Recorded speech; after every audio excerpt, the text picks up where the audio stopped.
Yang pertama adalah determinasi seks atau kelamin. Nah, determinasi seks ditentukan oleh kromosom seks atau gonosom yang diwariskan oleh gamet parental kepada keturunannya pada saat peristiwa meiosis atau pembelahan sel secara meiosis. Nah, penentuan atau determinasi seks itu tidak hanya ditentukan oleh genetik atau kromosom seks, tetapi juga dipengaruhi oleh faktor lingkungan. Contohnya seperti pada hewan, yaitu pada buaya, aligator, dan penyu. Suhu, yaitu merupakan salah satu faktor lingkungan, sangat berpengaruh dalam menentukan jenis kelamin dari keturunannya. Pada saat telur dirami dengan suhu sekitar 34-36 derajat Celcius, itu akan menghasilkan jenis kelamin yang jantan, sedangkan 24-30 derajat Celcius itu akan menghasilkan jenis kelamin betina. Determinasi seks atau penentuan jenis kelamin antara satu organisme dengan organisme lainnya itu bisa berbeda karena ada 4 tipe determinasi seks. Yang pertama adalah tipe XY, kemudian tipe X0, tipe ZW, dan terakhir adalah tipe haploid diploid.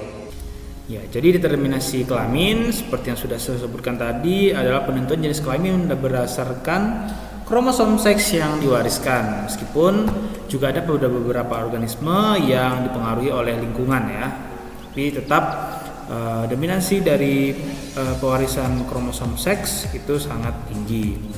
Kemudian yang pertama adalah tipe determinasi kelamin dengan tipe XY. Nah, tipe XY ini seperti yang kalian ketahui terjadi pada manusia, salah satu contohnya ya. Jadi manusia itu memiliki 46 kromosom ya, dengan jumlah kombinasi dari kedua induknya 23 pasang ya masing-masing. Nah, kemudian dia terdiri dari 22 pasang kromosom autosom dengan 1 kromosom seks. Jadi kalau ada peleburan 2 gamet berarti menjadi 22 pasang dengan tambah 1 pasang kromosom seks ya. Kalau misalnya dia membawa X dan Y, itu disebut sebagai heterogamet ya, heterogamet. Berarti kromosom seksnya itu ada 2 jenis X dan Y. Nah, itu yang akan membentuk pria ya. Tapi kalau misalnya dia hanya X saja, berarti dia adalah homogamet ya. Nah, kemudian hal ini juga berlaku pada lalat ya, Drosophila. Jadi pada pewarisan Drosophila melanogaster atau lalat buah ya, dia memiliki 3 pasang kromosom autosom dengan sepasang kromosom seks ya dari hasil peleburan kedua gamet induknya. Sama ya, dia juga bersifat homogamet jika hanya X saja. Tapi kalau dia memiliki X dan Y, dia bersifat heterogamet ya. XX akan menjadi betina, XY akan menjadi Drosophila yang jantan. Oke, yang kedua adalah tipe X0. Jadi pada beberapa jenis serangga seperti kecoa dan belalang tidak dijumpai adanya kromosom seks Y, sehingga jenis kelaminnya hanya menggunakan tipe X0 ya. Jadi pada betinanya, jika kita lihat pada bagian persilangan, nah induk betina tetap memiliki sepasang kromosom seks yang X ya, sepasang X. Kemudian yang jantan tidak memiliki Y, jadi tidak ditemukan kromosom Y, sehingga hanya disimbolkan dengan 0, menjadi X0. Nah, dikarenakan belalang ini memiliki kromosom totalnya adalah sekitar 22, maka kita bisa tuliskan dengan 22A plus XX untuk betina, 22A plus X0 untuk yang jantan, atau 11AA XX untuk betina, kemudian 11AA X0 untuk yang jantan. Tipe yang ketiga adalah tipe ZW. Jadi pada jenis unggas, reptil tertentu ya, atau ikan beberapa, organisme ini menganut tipe ZW. Jadi jika kita lihat pada bagian persilangan dengan contohnya adalah ayam di sini ya, unggas, justru berkebalikan dengan tipe XY ya. Yang heterogamet itu adalah justru di sini yang betina, sedangkan yang homogamet atau yang sama kromosom seksnya itu adalah jantan. Sehingga untuk membedakan agar tidak keliru antara tipe ZW dengan tipe XY, ya. Jadi diberikan simbol Z dan W ya. Jadi untuk yang jantan karena dia homozigot, berarti kromosom seksnya ini adalah ZZ, dan untuk yang betina adalah ZW. Nah, ayam itu memiliki kromosomnya sekitar 38 pasang ya. Berarti ya untuk yang dari jantan 38AA plus ZZ, untuk yang betina 38AA plus ZW ya. Yang keempat adalah tipe haploid diploid. Biasanya ini terjadi pada serangga dari ordo Hymenoptera seperti semut atau lebah madu. Nah, sel telur yang tidak dibuahi itu dapat berkembang menjadi individu yang bersifat haploid, biasanya berjenis kelamin jantan. Kemudian individu yang bersifat diploid biasanya akan menjadi betina ya. Nah, tapi juga bisa berubah atau terbentuk menjadi individu jantan yang bersifat steril. Oke. Kemudian kenapa hal ini bisa terjadi? Karena betina itu bisa mengatur kapan sperma itu bisa membuahi sel telurnya. Jadi dia bisa menahan sperma tersebut dalam suatu organ yang disebut sebagai spermateka. Nah, hal ini juga ada kenapa bisa terbentuk diploid dan haploid, tentunya juga tidak lepas dari sifat lebah yang bersifat partenogenesis ya. Jadi ada kekhasan dari lebah tersebut. Tapi kalau kita lihat dari tipe haploid dan diploid, ini juga membedakan dengan tipe X, Y dan ZW, di mana jika seekor ratu lebah itu kawin dengan lebah jantan, dia akan terjadi kombinasi bukan setengah-setengah ya, tapi 3/4 dari gennya. Nah, kenapa terjadi mekanisme seperti ini? Ini akan menentukan bagaimana komposisi di dalam satu koloni. Apakah dia akan membentuk lebih banyak lebah pekerja, lebah yang untuk ratu, atau pejantan ya. Jadi itulah fungsi kenapa adanya tipe haploid dan diploid. Sehingga pada lebah jika dia bersifat haploid jumlah kromosomnya adalah 11, tapi kalau diploid berarti 32 ya. Biasanya nih kita lihat dari bagannya yang haploid 16 itu adalah jantan, sementara diploid itu adalah betina. Letak gen antara satu gen dengan gen yang lainnya bisa terletak pada kromosom yang berbeda. Namun ada juga kalanya jika satu gen dengan gen yang lainnya itu terletak pada kromosom yang sama sehingga tidak bisa bersegregasi secara bebas mengikuti hukum Mendel. Ini yang disebut sebagai tautan atau keterpautan ya, jadi sama aja. Jadi intinya baik gen yang satu dengan yang dua serta alelnya juga terpaut pada kromosom yang sama. Tautan atau pautan autosomal merupakan gen-gen yang terletak pada kromosom yang sama, tidak dapat bersegregasi secara bebas dan cenderung diturunkan bersama. Jadi penelitian ini dilakukan secara intensif oleh Thomas Hunt Morgan. Morgan ini merupakan orang pertama yang menghubungkan suatu gen tertentu dengan kromosom yang khusus. Nah, untuk penelitiannya Morgan memilih satu spesies lalat buah Drosophila melanogaster, di mana Drosophila ini merupakan serangga yang mudah berkembang biak karena dari satu perkawinan saja dapat dihasilkan ratusan keturunan, dan generasi yang baru dapat kembangbiakan setiap 2 minggu. Jadi siklus hidupnya pendek ya.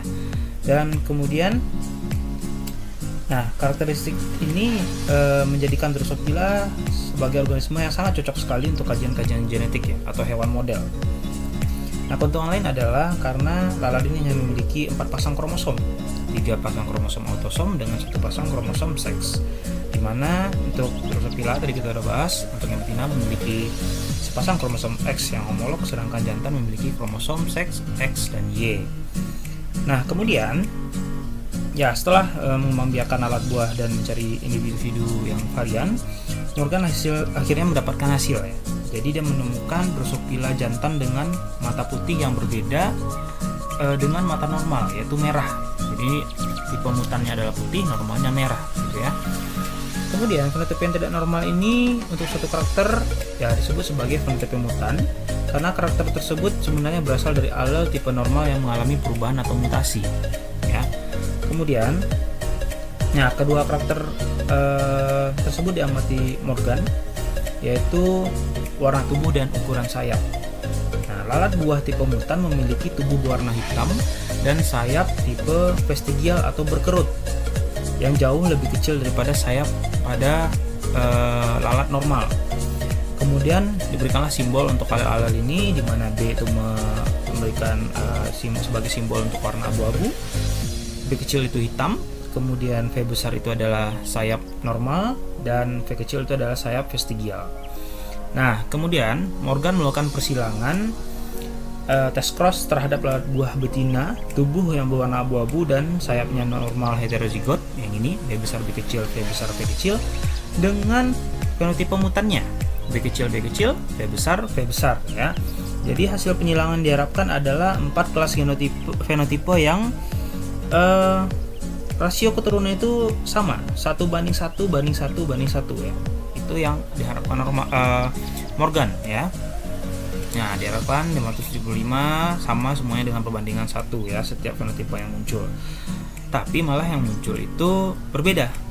Ya, terdapat jumlah yang tidak proporsional antara lalat buah tipe normal atau abu-abu normal dengan mutan ganda atau hitam vestigial ya di antara keturunannya. Ya, jadi perhatikan bahwa kedua fenotipe kini sesuai dengan fenotipe kedua induknya.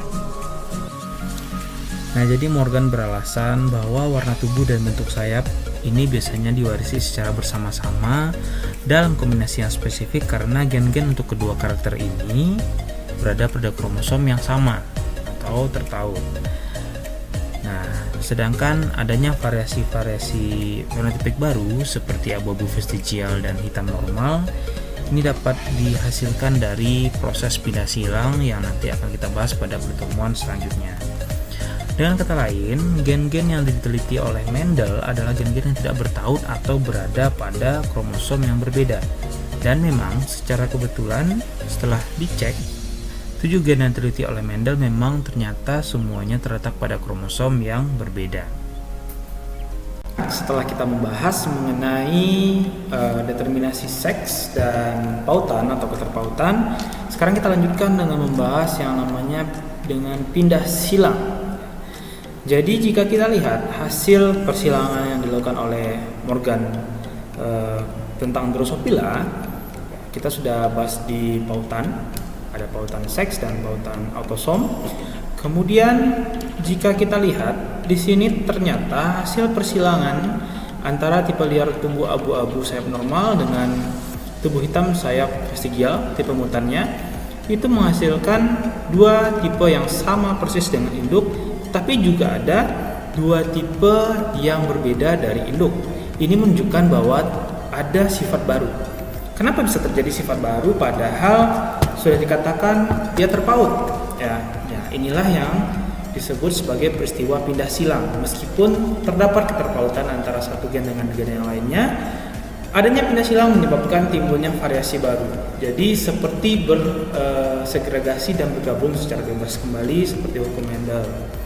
Nah, jadi dari pengertiannya, pindah silang ini adalah peristiwa pertukaran segmen kromatid yang bukan kromatid kembarannya dari sepasang kromosom homolog.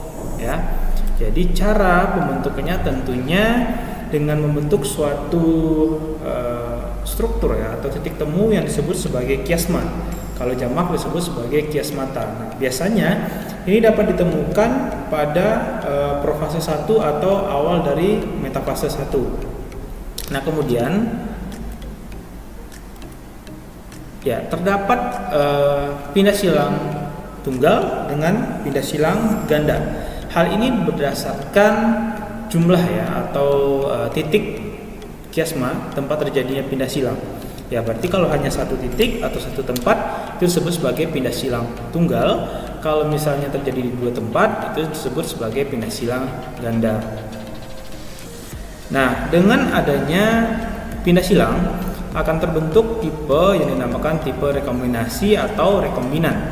Ya. Kemudian jika kita lihat pada slide atau pada gambar di sebelah ini, ya di sini kita lihat bahwasanya dengan adanya pindah silang, jika kita tes cross-kan, ya ini berarti memiliki genotipe G besar G kecil, L besar L kecil ya. Jadi seperti ini penampangnya, ini melambangkan kromosom ya. Garis lurus ini, titik ini melambangkan lokusnya.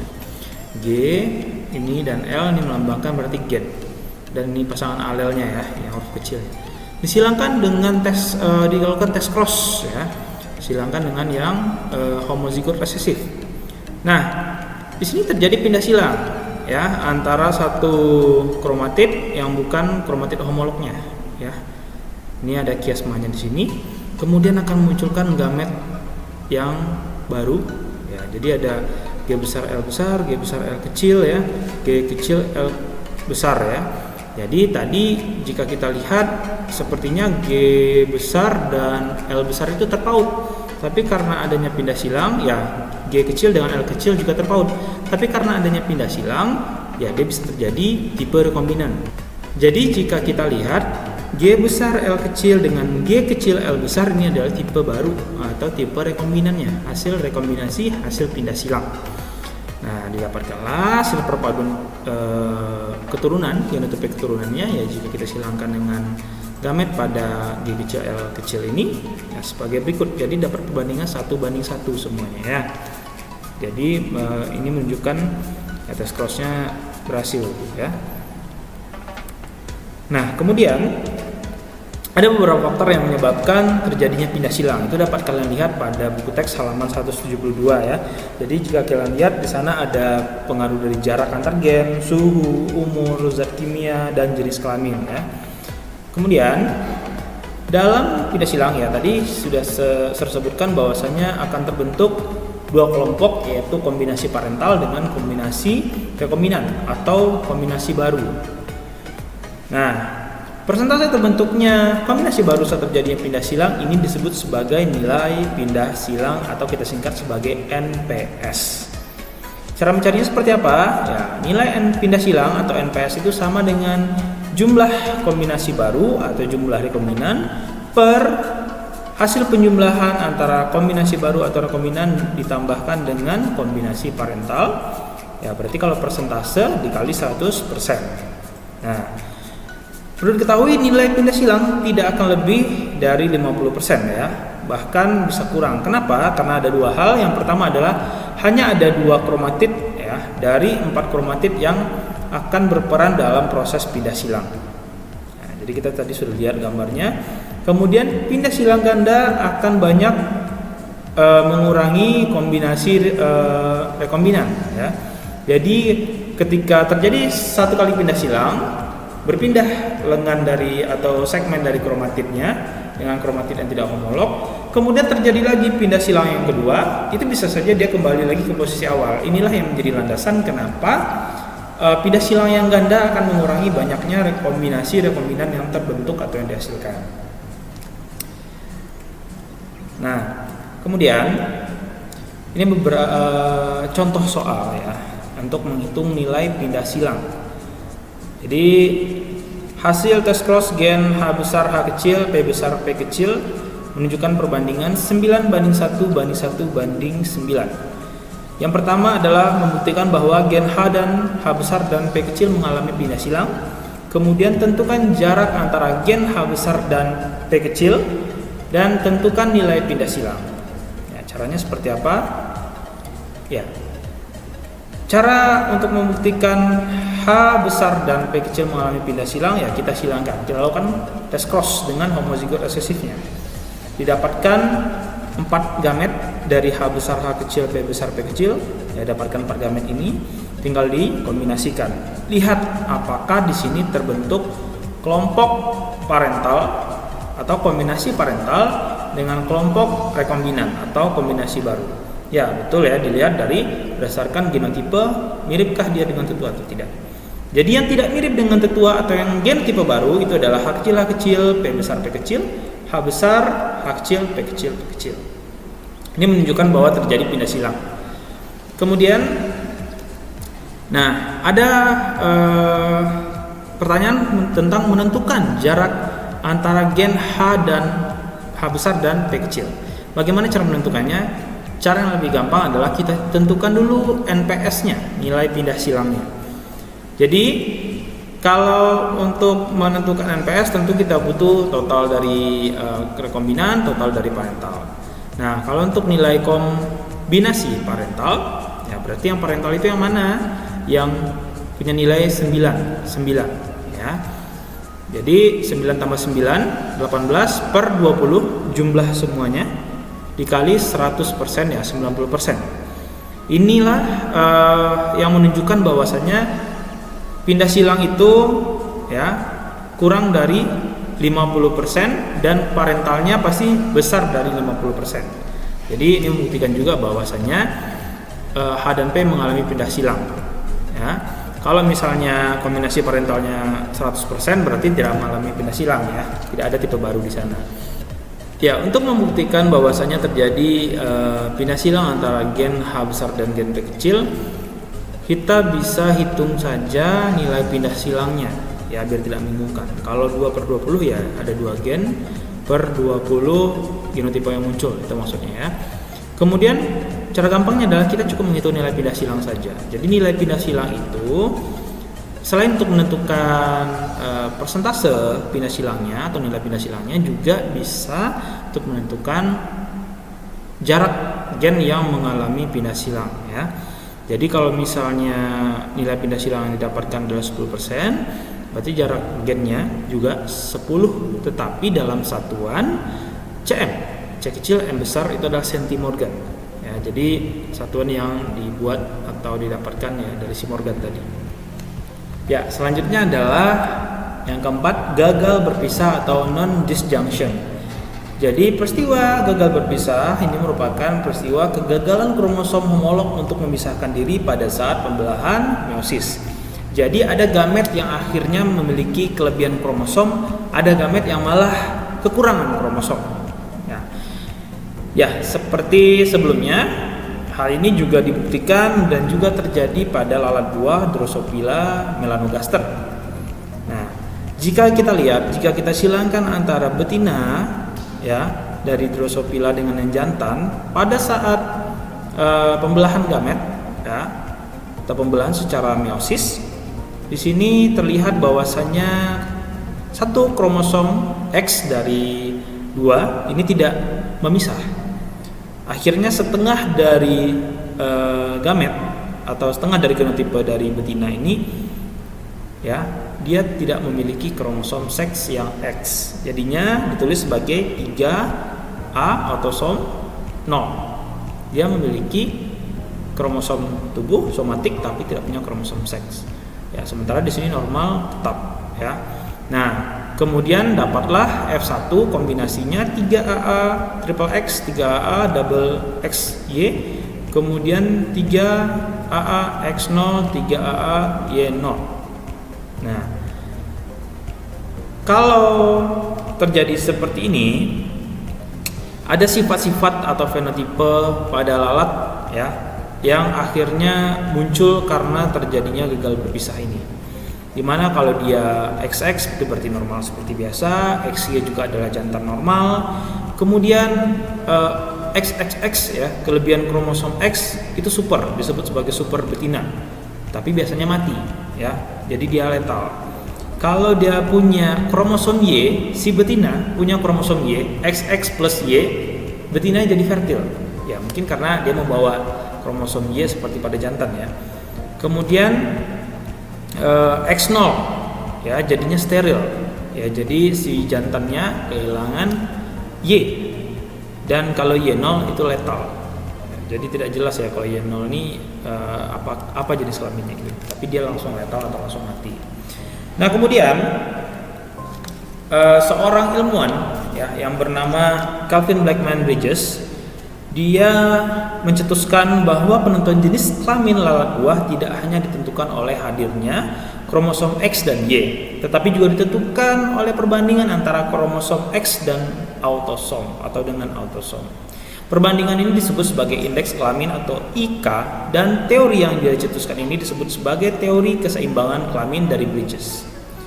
Ya, jika kita lihat pada tabel indeks kelamin pada lalat buah, ini yang sudah saya sebutkan tadi, bahwasanya dari hasil gagal berpisah itu timbul jenis kelamin ya dengan fenotipe atau rekombinasi yang baru.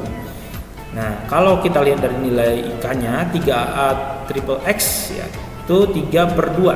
3/2 itu dari mana nilainya? Berarti kromosom kelaminnya X-nya itu ada 3 buah per 2 jumlah kromosom autosomnya. Jadi 1,5. Begitu seterusnya ya. Jadi dibandingkan antara X per A. Kalau IK-nya 1 berarti itu betina, IK-nya 0,67 itu intersex dengan rumus kromosomnya 3 triple A XX ya. Kemudian kalau 0,5 itu jantan normal, kalau dia punya triple AAA ya, triple A menjadi 0,33 itu adalah jantan super. Nah, ini disebut sebagai tabel indeks kelamin pada alat buah.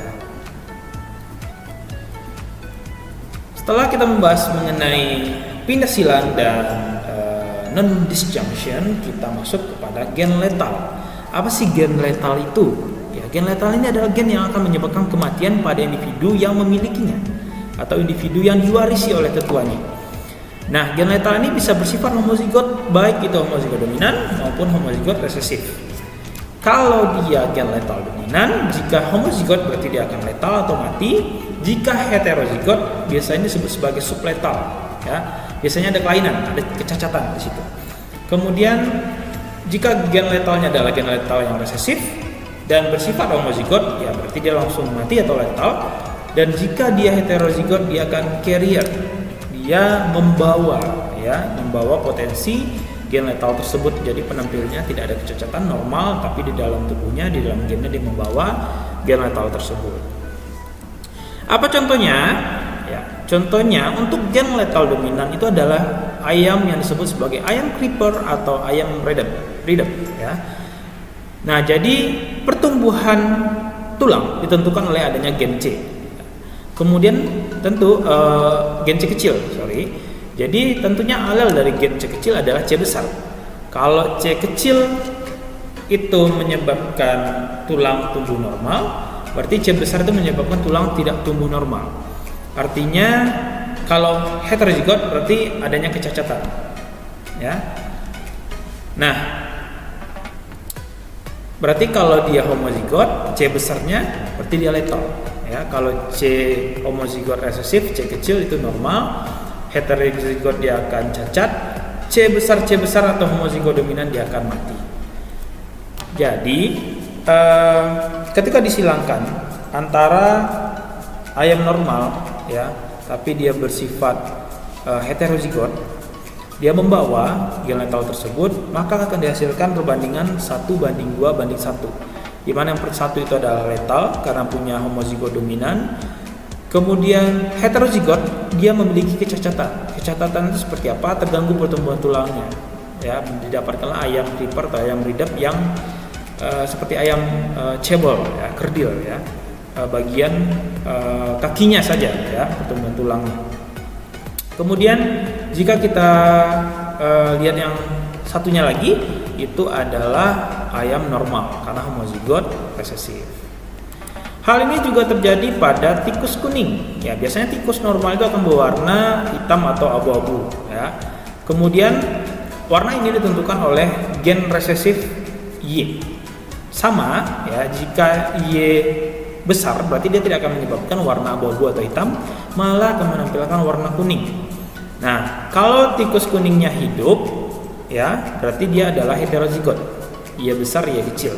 Kalau tikus kuningnya mati berarti dia adalah homozigot dominan. Ya, seperti ini persilangannya dia juga akan mendapatkan rasio fenotipe 1:2:1 ya, sama seperti ayam redep atau ayam creeper tadi. Untuk gen letal resesif ya, contohnya terjadi pada tanaman jagung, daunnya yang albino atau kehilangan pigmen klorofil ya, ditandai dengan tidak terbentuknya klorofil. Kemudian hal ini ditentukan oleh gen resesif A dan alelnya gen A besar yang menyebabkan tanaman dapat membuat klorofil atau tidak albino. Jadi albino ditentukan oleh gen A kecil, normal atau punya klorofil ditentukan oleh gen A besar. Jika kita silangkan ya, sama penyilangannya dalam bentuk sifat yang heterozigot, tampilannya normal tapi dia carrier membawa gen letal. Hijau muda memiliki sifat heterozigot. Ya, berarti A besar, A kecil disilangkan sesamanya akan didapatkan gamet A besar A kecil, silangkan juga dengan gamet A satunya lagi A besar A kecil. Didapatkan juga perbandingan 1:2:1. Ya, untuk yang homozigot dominannya berarti dia akan tumbuh normal, tidak carrier. Dan untuk dua heterozigot A besar A kecil berarti dia adalah jagung hijau yang lebih muda, menunjukkan dia carrier. Dan homozigot resesif 1/4 ya, 1/4-nya itu adalah jagung albino atau dia akan letal, akhirnya dia akan mati ya. Baiklah, demikianlah yang dapat saya sampaikan pada pertemuan kali ini. Jangan lupa seperti biasa untuk mengerjakan soal-soal latihan yang telah tersediakan. Sampai jumpa di pertemuan selanjutnya.